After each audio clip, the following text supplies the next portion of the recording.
Hello বন্ধুরা, সবাইকে good morning. সকাল সকাল তো দেখতে পাচ্ছ তোমাদের দাদাভাই বাজার থেকে কতগুলো আম নিয়ে এসছে। এবার আম প্রচুর খাওয়া গেল, তো আবার বাজারে যাচ্ছে, মন মানছে না, বাজার থেকে নিয়ে চলে আসছে আম।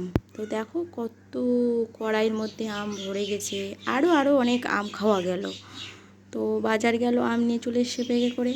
আমি এখন এসে দেখছি আম নিয়ে এসছে, আমি আমগুলো ঢেলে দিলাম। তো দেখো কত আম, এত আম, প্রচুর আম খাওয়া গেল এবার খুবই। ছেলের জন্য আবার স্কুল যাবে, ছেলের জন্য আমাকে বই গুছিয়ে দিতে হবে। আবার বই না যদি ঠিকঠাক গুছিয়ে দিই তাহলে আমার গোটা চুকিটা একদম এলোমেলো করে দিবে বইয়ে। আমাকে এখন গুছিয়ে দিতে হবে। ও আসবে টিউশন থেকে, স্নান করবে, স্নান করে খেয়ে দিয়ে চলে যাবে। আমি তো তখন থেকে আমি বেগটা ওর ভালো করে গুছিয়ে টুছিয়ে দিই, রুটিন অনুযায়ী ওকে বইগুলো সব গুছিয়ে দিই আর ঢুকিয়ে দেবো বেগের মধ্যে। টিফিন আজকে যে আবার কী বার, আজকে হচ্ছে বুধবার, দেখি আজকে কি টিফিনে আছে। এখানে সব লেখা থাকে আজকে কি টিফিন দিতে হবে। তো আমি আজকে দেখে নিচ্ছি আজকে কি টিফিন দেওয়া যাবে আমার ছেলেকে।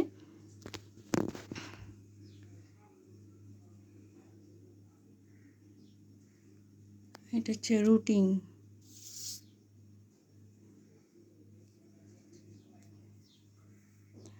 টিফিন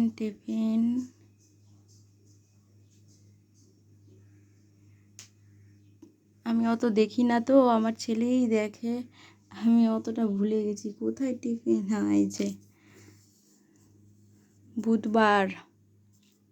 বুধবার তেল মুড়ি, মেরি বিস্কুট, রুটি, তরকারি।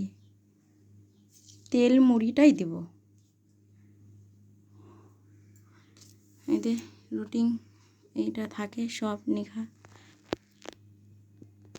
আমার ব্যাগ গোছা হয়ে গেল, ও আসবে, খেয়ে দে বাবু সাহেবের মতন স্কুল চলে যাবে। আমি তখন দিয়ে গুছিয়ে দিলাম, ওর সুবিধা হলো। আজকে কি মেনু হচ্ছে, আজকে হচ্ছে লাউ পাতার বড়ার ঝোল করব। আর এদিকে দেখছো আমি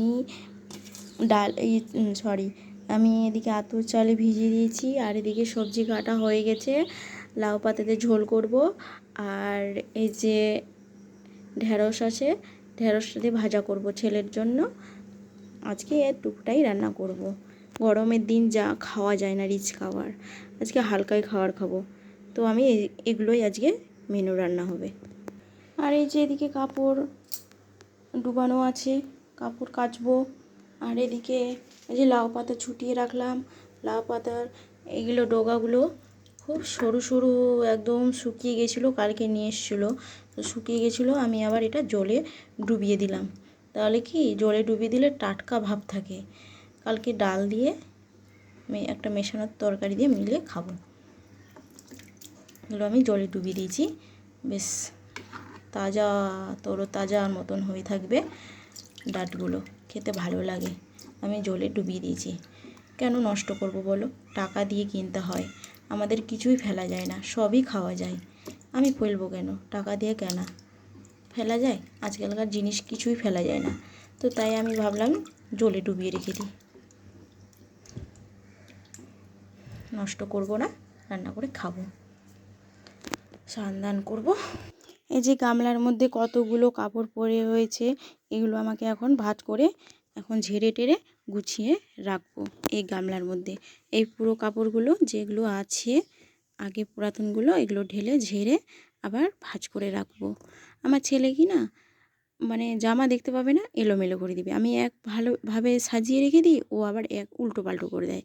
তাই আমি এই যে এলোমেলো করে দিলাম, এগুলো আমি গুছিয়ে টুছিয়ে নেব, ভাঁজ করে রেখে দিই। কত কাজ বাড়িয়ে দেয় আমার ছেলে।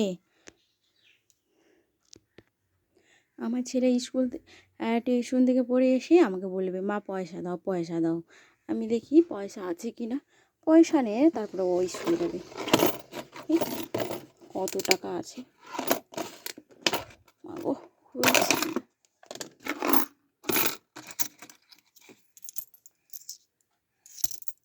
মাত্র 6 টাকা পড়ে আছে, যাক 6 টাকাই দিতে হবে, ওই পয়সা না নিলে ওই স্কুলে যাবে না।